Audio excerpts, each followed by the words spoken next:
Hello, license holders. Welcome to One License 201 Live. I'm Siobhan McGuire, Copyright Education and Outreach Specialist for One License.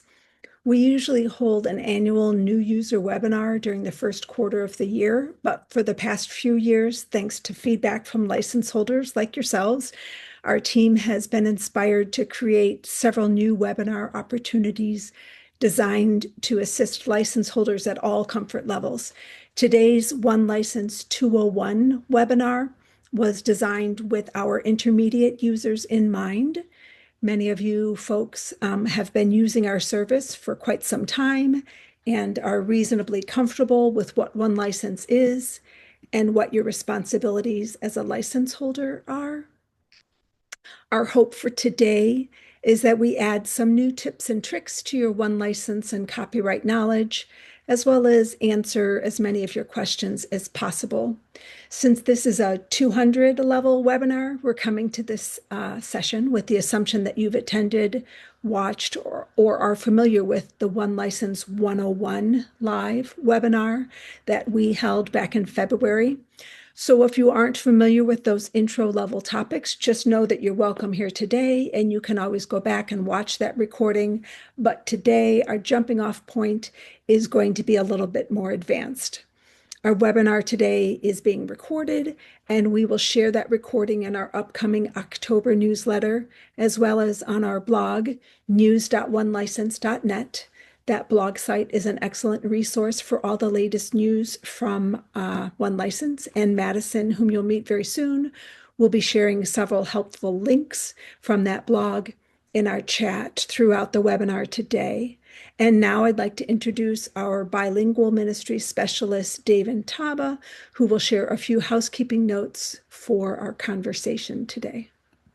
Perfect. Thanks, Siobhan. Hi, everyone. Whether you're with us live today or are watching the recording, we're so glad that you're here. We hope that the information that we're sharing in this webinar will help you to get the most out of your One License permissions. A few housekeeping notes as we begin our time together.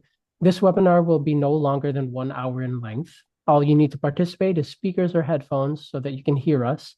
No need to have a microphone or video camera since you are an audience member today.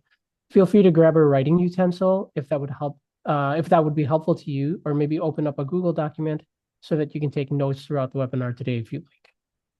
Our time together today is divided into 4 parts. So first, we will spend some time digging into our new recorded audio license with Siobhan. Then Madison will help us to look at ways to download past usage reports. Next, I will spend some time looking at some account features that you maybe didn't know about. And then finally, we'll wrap up with a live question and answer session at the end. To tell us a little more about that question and answer session, I'd like to introduce Madison Connor. Thanks, David. If you are here with us live today, you can click on the Q&A option at the bottom of your screen and then type your question directly into that box. We will be monitoring that throughout our time together, and we will do our very best to answer each of those questions live. Over the last few days, we've also received questions from some of you through our online ticketing system, so please know that we will be including many of those questions as well. If you are watching the recording or have a question that is specific to your organization, our online ticketing system is going to be the best and fastest way for you to get in touch with the One License team. You can email us at info@onelicense.net or log into your account and submit your question through the contact link in the upper right-hand corner. One feature of our ticketing system is that if you are logged into your account and send us a message through that contact link, all of your account information, such as license number and the organization name, will all automatically be sent to us along with your request. This is really helpful for the One License team and allows us to find your account much more quickly. Feel free to write webinar in the subject line of your message and know that we will respond by email, typically within 2 to 3 business days. And now I'll hand things over to Siobhan McGuire, who will kick us off with some information about recorded audio. Thanks, Madison. So the recorded audio license.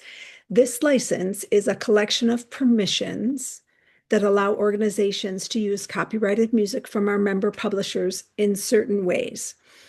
To make and store self-made recordings that will be used in a worship service or for rehearsal purposes, or to use commercial recordings in online worship services and in some other ways as well.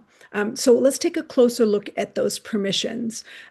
First, we'll look at ways to use recordings in a worship service under the license permissions, and then we'll talk about practice track permissions for rehearsal purposes.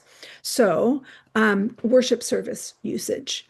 Generally speaking, you don't need permission to simply play a recording during an in-person worship service, but to use recordings in other ways, for instance, embedding a recording in a PowerPoint or using commercial recordings in an online worship service video, or making and storing a self-made recording and other ways, these all require additional permissions. So we're going to talk about 3 classifications of recordings and then revisit some ways you might want to use them in a worship service. And those 3 classifications are commercial recordings, self-made non-commercial recordings, and then other non-commercial recordings. And I'm going to have Madison or David post a link to a blog post, copyright terminology for one license permissions. That'll be helpful. There's some information about commercial and non-commercial recordings in there. And then I'm going to share my screen.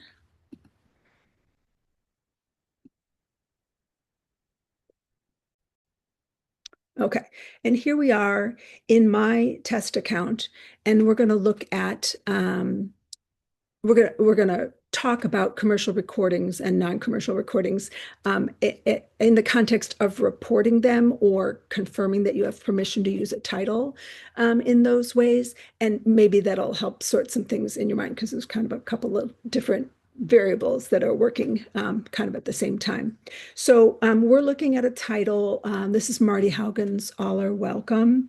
And I chose this one because it's approved for all the permissions that one licenses. Let's see here. Commercial recordings, if you hover your cursor over this, you see what those permissions are for. So a commercial track, a commercial recording, is the publisher's produced recording. The member publishers, the copyright holders produced recording. And so we call that a commercial track. And in your online worship service, if you want to use a commercial recording, the member publishers produced recording, then you need recorded audio permissions and the title needs to be approved for that usage, right? And then if you're sharing that track in an online worship service, you also need podcast streaming permissions for that, for the online permissions to, to share that title online. So if you were to report that title, let's assume that you didn't reprint and it was one service and it was streamed online and then left, posted or however, it was a Zoom service or a Google, or, you recorded it on your iPhone and put it up later. It's an online service, worship service video. So that's one. And then it's a commercial track and you used it in a service once. So that's how you would report that. We have a blog post about mixed usage reporting, so you can figure out, do I report reprint or podcast streaming? What kind of recorded audio am I reporting? And we'll share that link in the chat now. So the commercial recording is the recording that the copyright holder, member, publisher produced, right? Another classification of recording is non-commercial, self-made. So if you want to make a recording, if you want to play a self-made recording during a worship service, you don't need additional permissions to do that, but you do need permission to make the recording and to store it. And then if you're putting that worship service online, that worship service needs podcast streaming permissions. So a recording that you and your musicians make in-house is known as a non-commercial recording. And you would report that usage as recorded audio, non-commercial. And that when you make and store that recording, that's what you're reporting. And then if you didn't put the service online, then you wouldn't need to report that. But if you did, then you'd report online usage as well, right? And then another kind of non-commercial recording would be somebody else's recording. One example of that would be a YouTube video. You want to share somebody else's YouTube video in your worship service. So something to consider here is that using somebody else's recording requires additional permissions. And we have a blog post about using other people's YouTube videos. We'll share that link here. For instance, in that article, you'll see that if you're using somebody else's, for instance, YouTube video, you do need the permission of the person who owns the recording, the permission of the performers, perhaps others, as well as whatever permissions you need under your one license permissions. So your one license permissions probably are not, they're necessary but not sufficient for sharing somebody else's YouTube video of a one license title or other recording. I'm using YouTube video as an example, but people are very creative, and maybe you have another way that you want to share someone else's recording, right? So if it's the recording produced by the copyright holder, by the member publisher, that's the commercial recording. If it's your recording, that's non-commercial, self-made. And if it's anyone else's, that's non-commercial, other, and you probably need additional permissions. But once you have all the permissions that you need, now you're going to report that as non-commercial and service, right? And then recorded audio, service, non-commercial. And then if it's online, you report your podcast service as well. All right, catch up in my notes here.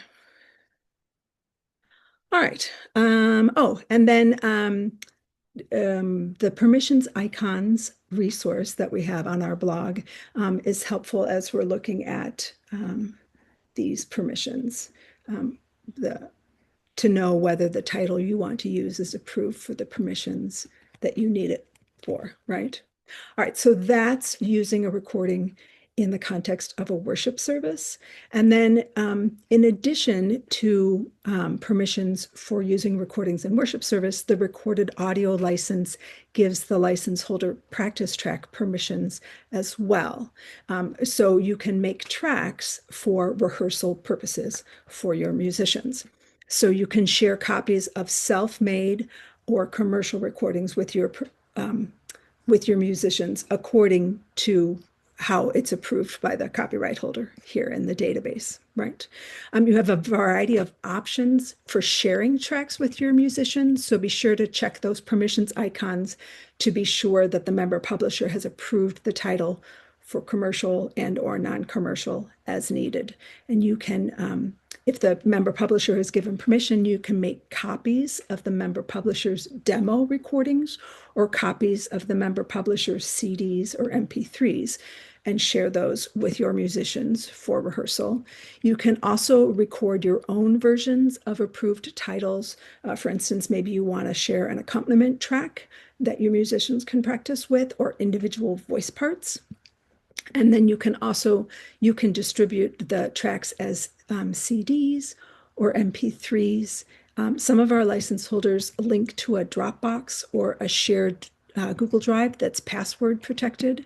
And then you would report these tracks as in that same pop-up window, but instead of reporting them as service tracks, you'd report them as practice tracks. So if it's the track that you made, then that's non-commercial, self-made. If it's a copy of the member publisher's produced recording, then that's commercial and practice, right? Oops, and we can take, well, and theoretically, maybe you're also, service track, and you've also used that title in your worship aid. Maybe you had 4 services for that, and then, you're also posting it online. I mean, there could be a lot of things here. Good. Okay, so let me stop sharing my screen here. that is a lot of information. David, are we seeing any questions about recorded audio? Sure. There's one here. Let's see. You mentioned commercial recordings. Are we able to get commercial recordings on the One License website? Ah, no, the commercial recordings would come from the member publisher. So you'd go to their website and contact them. And you can find contact information for all of our member publishers on our member publisher page. And if somebody can pop that link in the chat, that'd be helpful. You can also go in your account, click on the home icon, and then on that page, you'll see a link to member publishers. And then there was one. What do the numbers for practice track mean in the reporting window? Ah, okay, great. Reporting window. Okay, so generally speaking, for worship service, let me share this again. Share. Make sure I'm clicking on the right window. Okay, so one license permissions generally are for usage in a worship service. Even practice tracks, are oriented toward preparing for worship, right? So you would report the number of services in which the title was used. So if it's a worship aid, right, you're going to report as many services as you had people sing from that worship aid, right, for that song. And then if you're live streaming one service to multiple platforms, that's still one podcast service. So now, let's say you have 4 services on a weekend and you play that commercial track during the worship service. So you're going to report 4 service tracks, right? 1 practice track. So I am going to make, for rehearsal purposes, I'm going to make for my fictional choir. At one time I had an actual choir, but for my fictional choir, I'm going to record the accompaniment track. I'm going to record the 4 voice parts. And then because the flute part really weaves in and out, I'm going to record the flute part as well. And people can, sing against that. I don't know that that's logical, but anyway, so that's 1 accompaniment, 4 voice and a flute. So that's 5 tracks. And I would report that. And then every time I shared that, I would report 5 tracks again. Right? So it's the number of services. I hope that's helpful. And sometimes it's, you can look at our mixed usage reporting link that we shared. That resource is helpful. And sometimes you just need someone to think through it with you. So if you want to send us an email and, this is my situation and these are all the things I did, sometimes even writing that email helps you figure it out. But we're happy to look at that with you and think through that. I'm going to stop sharing. Great. All right. So now Madison's going to give us some helpful information about downloading your usage reports. Thanks, Siobhan. I first want to say here at One License, we appreciate all of the hard work that our license holders put in, making sure that your organization's reports are up to date. Now, that being said, you might find yourself in the position where you want to access your own historical reports. So it could be that maybe your organization is undergoing a change in staff and you want the new staff member to have all these records. Or maybe you just want to refer to this list for future planning. Or it could just be that you just like to keep clean records and it's for record keeping purposes. But whatever the reason might be, if you find yourself wanting to access your historical reports, we are going to take a look here on how to do that. So let me just share my screen. So you'll want to start on the One License page. So here we are. You'll want to make sure that you're logged in. And then you will want to navigate to the report usage page. So you can get to that clicking up here in the right-hand corner, report usage, or my account, search music report. Either way, you're going to want to navigate to your report usage page. So from here, you'll see all of your weekly reports. You're going to want to scroll to the bottom. And down here, you'll see you have the option to select a year. So you click on the drop down and all the years that you have been reporting will pop up here. So I have 2 years worth of reporting, so I see two options. But some of you who might be licensed holders for many, many years, you will see a very long list here, and you can access all of those reports. So let's go with 2025. And if I'm ready to download my history, I'm just going to click Download History. It will take me over to a new page here. You'll see all of the past generated reports that you've made. And then you click this download button here, and it will download as a PDF right to your desktop. So that is one way to access it. Another option that you have, so let's go back to our report usage page, is to click on this down here on the bottom right-hand corner, Annual Past Reports. So this is a way to see all your past reports without downloading them. They'll appear right on your web page. So you can see the dates that you have reported will come up, and you can click View, and you can actually see what those titles are. So that's kind of just a quick way. Maybe you just want to see, oh, we did this, title back in the spring. What was that again? You can just click on your past usage reports and view it quickly that way if you don't want to generate a report of the entire year. That's just a quick way to access it. So one more time, our report usage page, we have the selecting the year and download history. If you want to download a PDF to your computer, you could print it off even, or annual past reports to just view that option on the web page. Now, something else I want to talk about since it's nearby is it's called Mark as Nothing to Report.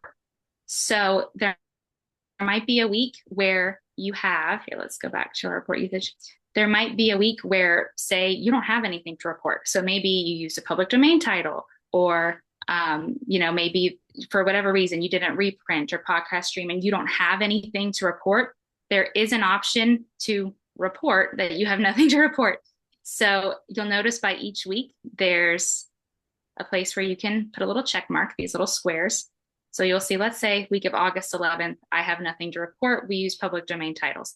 I'm going to click the little checkbox there, and then I'm going to scroll down here where it says select action, this drop down, mark as nothing to report, and then I can click apply, and it will update. You'll see the little check mark, and it's no longer the daunting red, and it shows that I reported, even though I have 0 reported titles. It's just a little way to check it off that you did it. I know me personally, I'm very routine based. So maybe, every Monday you like to go in and report. And if you just want to go in and say that you have nothing to report, then you are welcome to do that. So that's just a quick little trick that you can know that's in there. You can also unmark as nothing to report if you change your mind and want to update the week later on. That's helpful as well too. Great. So hopefully that was helpful. Are we seeing any questions about any of that? Madison, I just see one. Is there a way to see how many times we've reported using a particular piece of music? Yeah, that is a great question. So on the one license report page, no, but if you take that, so if you download your report, you can copy paste it into a spreadsheet or Google Sheets perhaps. And then if you organize by title, sort by title, then that's a way that you can quickly find how many times you've used a particular title. So you'll just want to download the report, and then you can copy it into your own spreadsheet or Google Sheets and sort it that way. Yeah, because it downloads as a PDF, right? So then you can just copy the PDF. Yeah, you might need to do a little cleanup. Yeah, good. Okay. Yeah. Good. All righty. So then, okay, so David is going to show us some features in your account that maybe you didn't know about. David? Perfect. All right. Hi, everyone. Okay, so we're going to do 3 things. This is more for me than you to organize it in my brain. We're going to do 3 things on the account. We're going to report a whole list of titles. Like, we're going to report the whole list, and we're going to duplicate that report. And then we're going to go through this menu that's kind of tough to see if you haven't really used our system in a while. So let me share our screen. And then we can get started. Okay. Here we go. This guy. All right. So this is my test account. You'll see up here, Damon's test account. And this is the page that we land on when we log in, right? So we go to the search music report usage page. Because it's my test account, there are no reports here. So let's not panic. Okay. So let's say I wanted to report from a whole list. Like I made a list.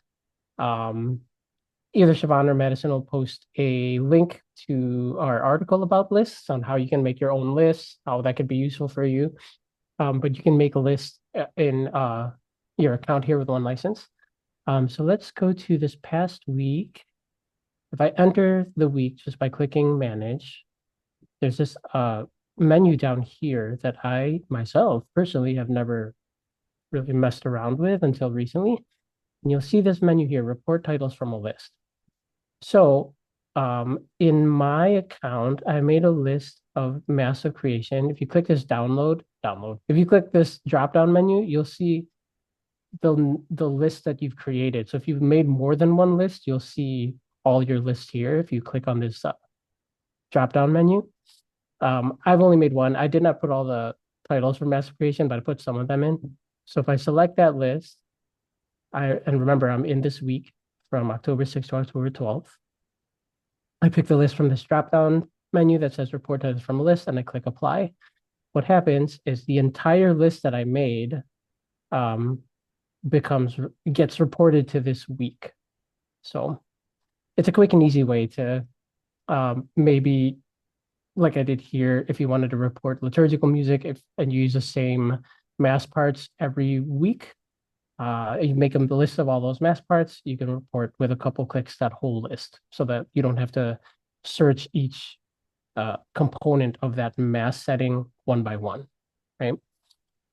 That's the way to do that. And then if I go back, I'll see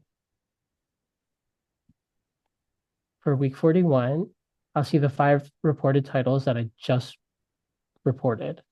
So what you'll notice is that there's this new shiny purple button that's appeared in the report usage page. It says duplicate. So if I know that I'm going to use these same titles in other weeks, I can duplicate this entire report into other weeks. So let's keep that in mind. So if I were to report more titles in addition to the mass parts, if I click duplicate and I pick these weeks, everything in this week's report will be duplicated to those weeks that I pick. So let's see what happens if I click duplicate. So if I click duplicate, this pop-up window comes up. It says copy songs into, and then from this drop-down menu, I can select multiple weeks. So if I click this week, you'll see the week appear here, report for week 42. And then if you click on this drop-down button again, drop-down menu again, I can pick other weeks, right? So I picked week 43, week 44, and then you know what, November, we're going to use other mass parts. So if I wanted to report for the rest of October, I pick these 3 weeks. I'll click the purple button, nice shiny purple button that says copy songs. Bada bing, bada boom. And then you'll see the 5 reported titles now appear for those 3 weeks that I selected. Okay, so that's an easy way to duplicate reports. The second thing, and then the third thing that I wanted to go over with you all as I'm flying by. So if we enter one of these weeks that has reports in them by clicking the manage button, you'll see this purple, if you don't look for it, you'll kind of miss it, right? There's this purple button here on the right-hand corner, upper right-hand corner, where the report is. If you click this, you'll see these options here. Download all available files. So we'll go through these options one by one. If you click download all available files, what will happen is every one of these entries that have files in them, every single file from all the entries will be downloaded to your device. So I don't know if this is helpful to you. maybe some people like to take all the files and then just pick the one that you want, the one that fits your worship aid or bulletin. But if you click that download all available files, all of the files from each entry will be downloaded to your device. That's kind of a lot, depending on the entries that you pick. That's one. Download report as PDF is kind of useful. What Madison talked about in her section, when you download the annual report, you'll see all of the weeks into which you've reported titles.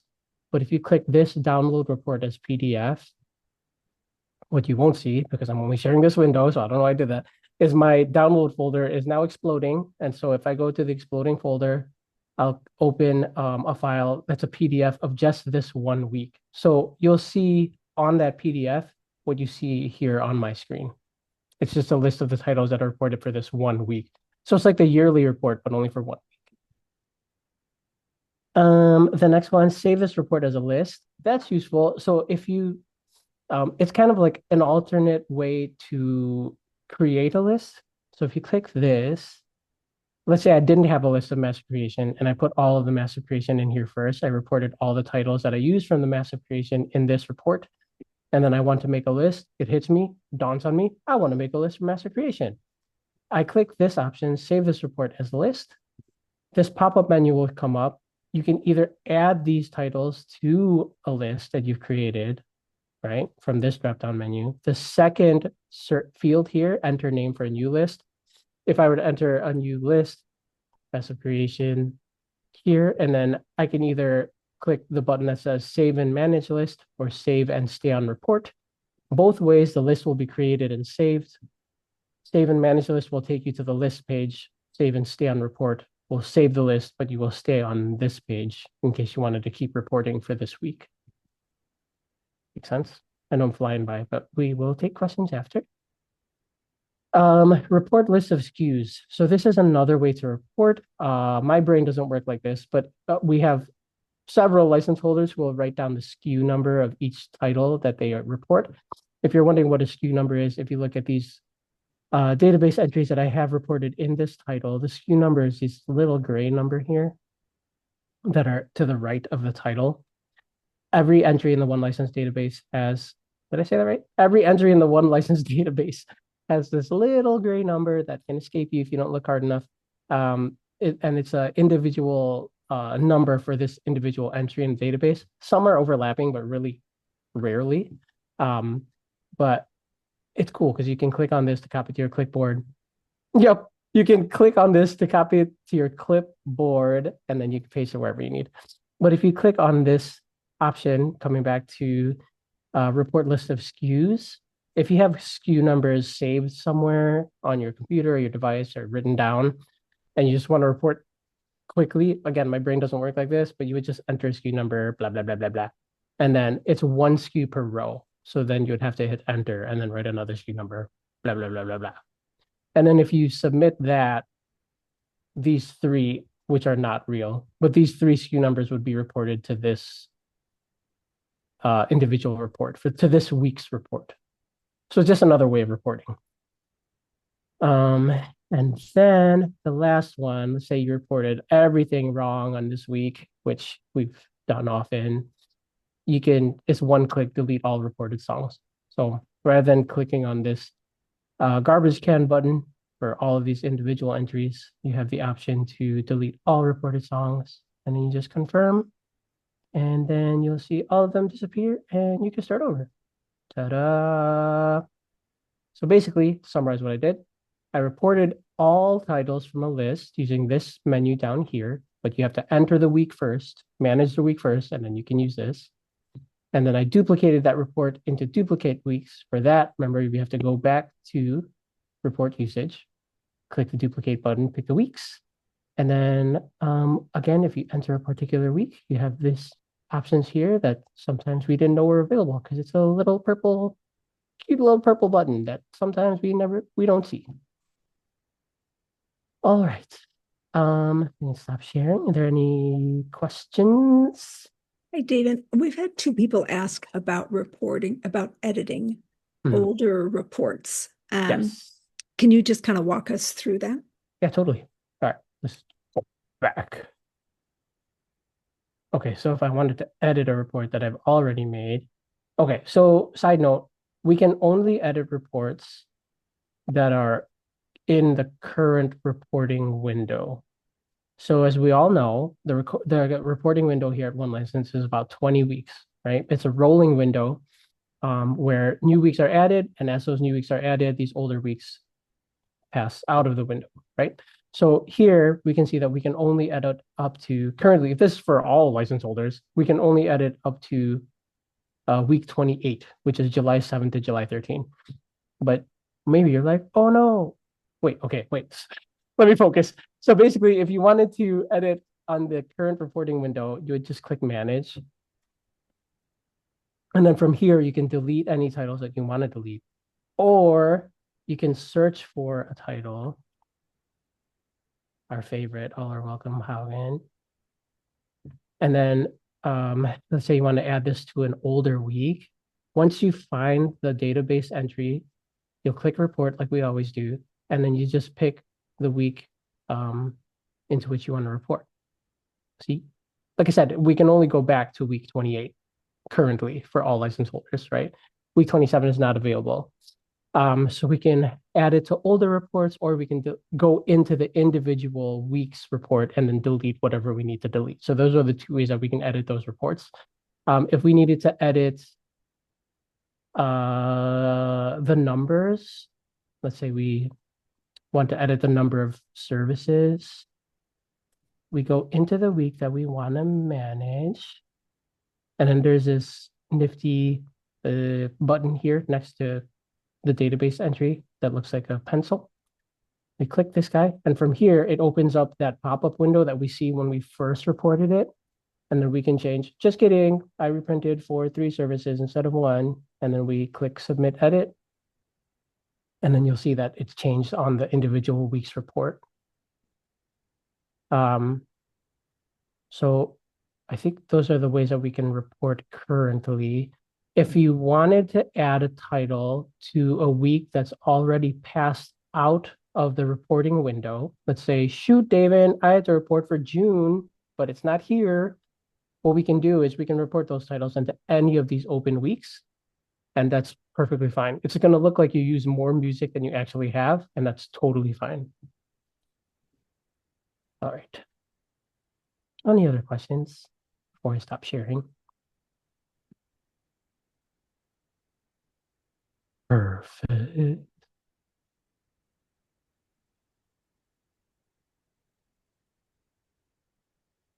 Thanks, David. And now we'll transition to the remainder of our Q&A portion. Siobhan, what kinds of questions are you receiving? Joan is asking if she can report last year, 3 years ago, 30th Sunday into the current. And the answer to that, Joan, is no. But if you'd like to send us an email, we'll share that with our IT team. And if they think it's something that's feasible, then they can work on developing that for us. That's often how website developments happen. You know, we're always looking for ways to make the website more user-friendly to people.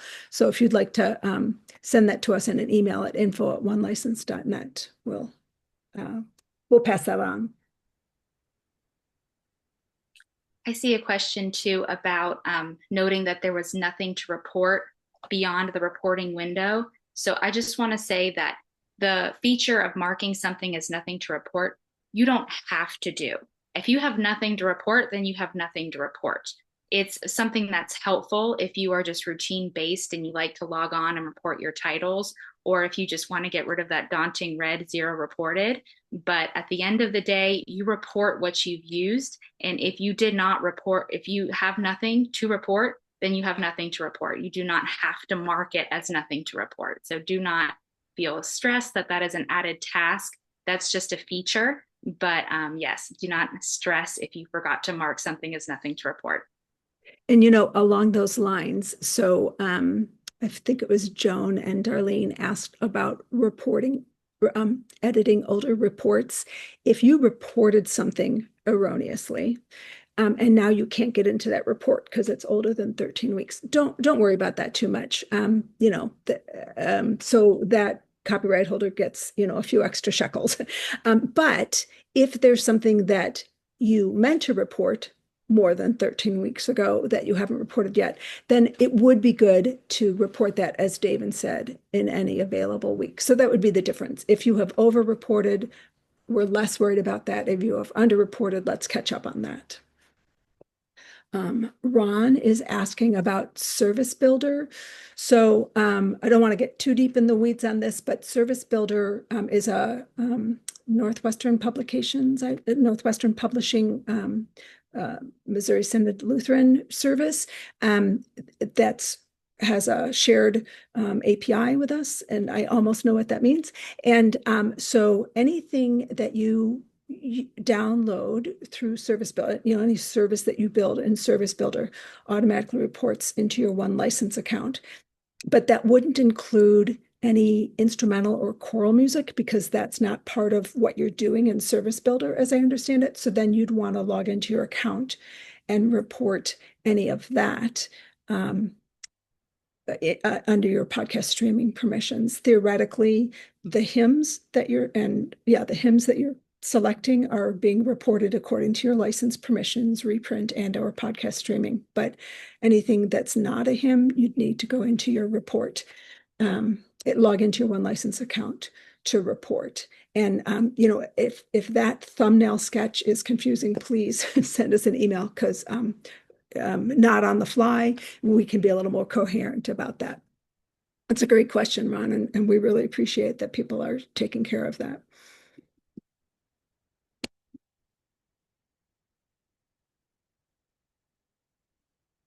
Right. So what else are we seeing here?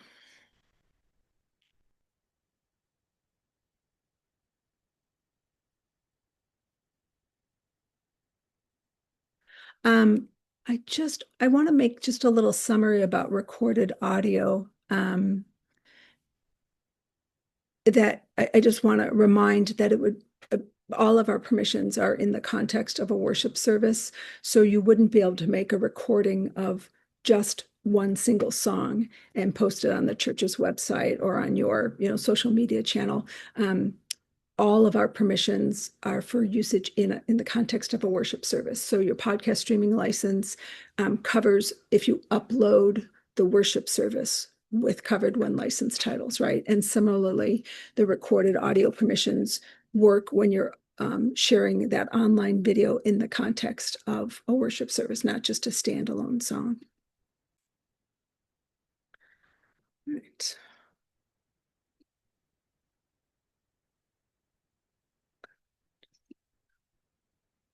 Great.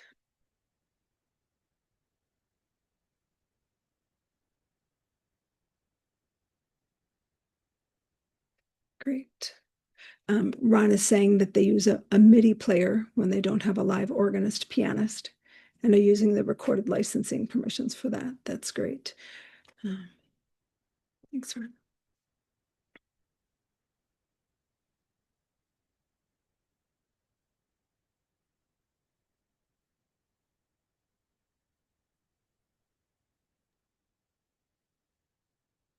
We had a question earlier, and I think you answered it in the Q&A, but it might be helpful for everyone where to see your manual submissions that you've put into your account and how to manage those.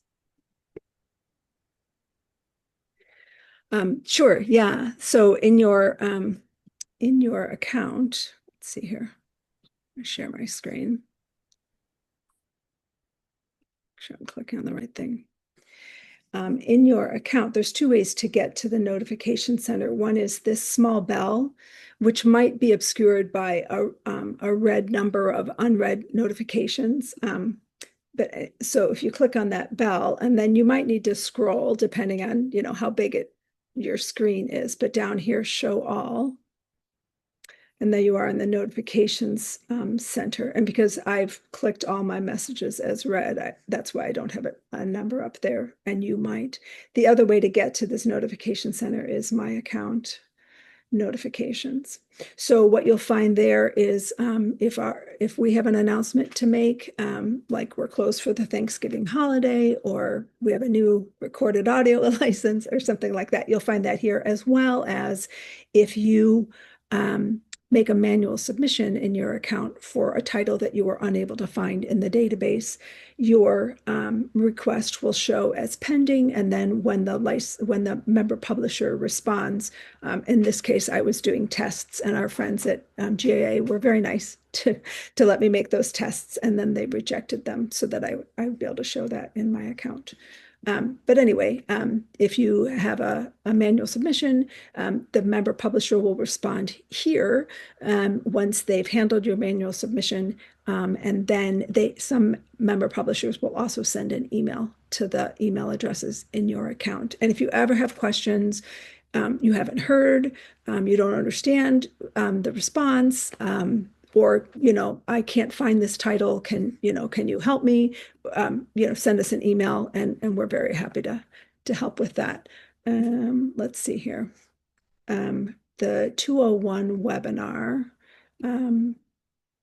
gives a little more. I'm going to copy that here. Gives a little more information. There's the 201 webinar. And that has a little more information about manual submissions.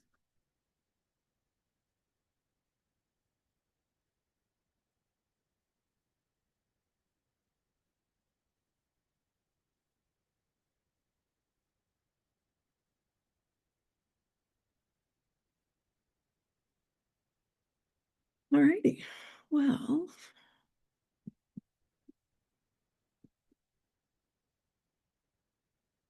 okay. So we can stay for a few more minutes if folks have questions. David or Madison, do you have any clarifications you want to make on anything you like? Well, I won't get into that because we might not have time. Is there anything like that? I can jump into this. Linda asked a question here in the chat. I'd like to know if there's a way to organize the substitutes for the manual submissions within one license, so that when the musician uses it again, I could check it before manually submitting again. Linda, that's a great question. What I would personally do is I would throw that maybe into a list, like I talked about earlier, or just copy down that SKU number of the substitution.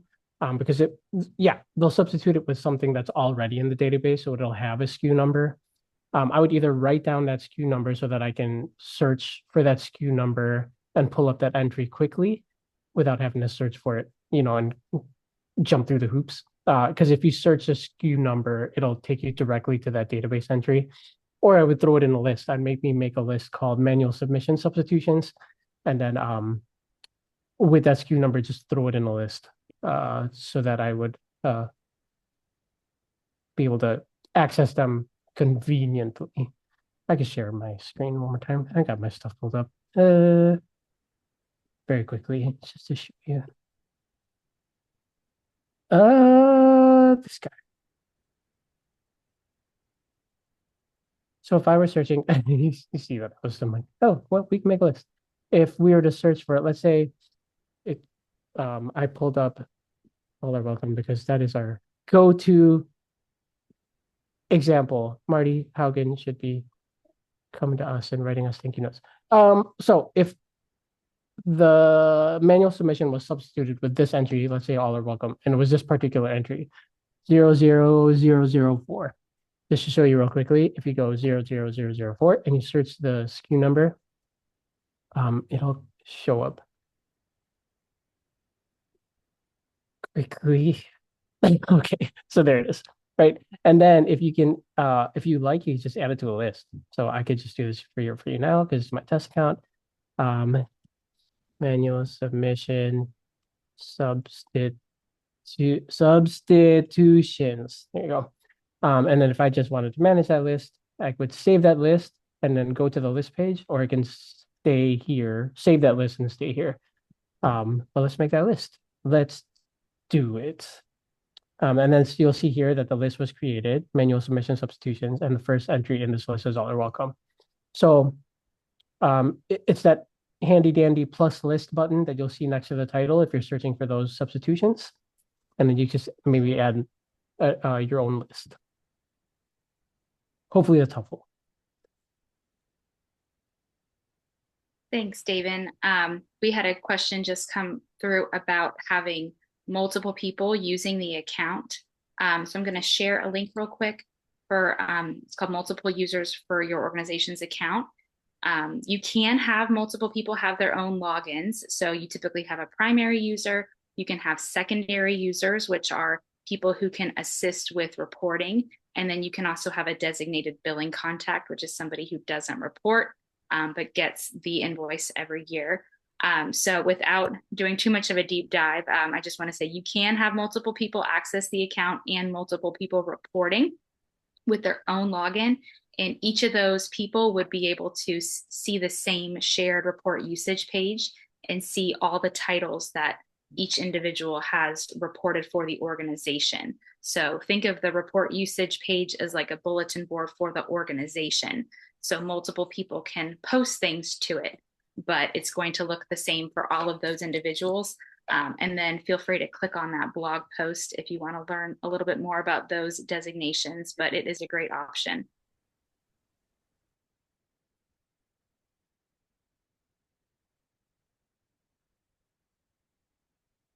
Great. Great. David, can you share a link to One License Live 101? And then if there's any, anybody wants to review anything. And then once you're there on our blog, we have additional 201 and 301 webinars that you can review if you're interested in those. We do a 101 every year. And then when we have information that we want to take to a higher level, we'll do a 201 or a 301 for that. But it's worth reviewing the 101. Great. Alrighty. All right. Well, thank you all for asking such excellent questions. If we were not able to get to your question today, feel free to send an email. Again, that's info@onelicense.net. I feel like I'm leaving a voicemail. info@onelicense.net, or you can log into your account and submit your question through my account and then contact. Yeah, thanks, David and Madison. I do appreciate all your hard work and the care that you offer to our license holders and support. And thank you to our license holders who have joined us today or who may be watching this recording in the future. We appreciate your time and attention to this important information, and we hope that it helps you more easily utilize our service as you serve your ministries. We mentioned at the beginning that this webinar will be available on our blog in the next few days. And remember to reference your fast facts sheet that includes the summary of the information from our time together today. We'll have that sheet included on the blog post with the recording of this webinar as well. So the three of us and the rest of the Global One License team wish you and your ministries all the best in the weeks and seasons to come. Take care. Goodbye, everybody.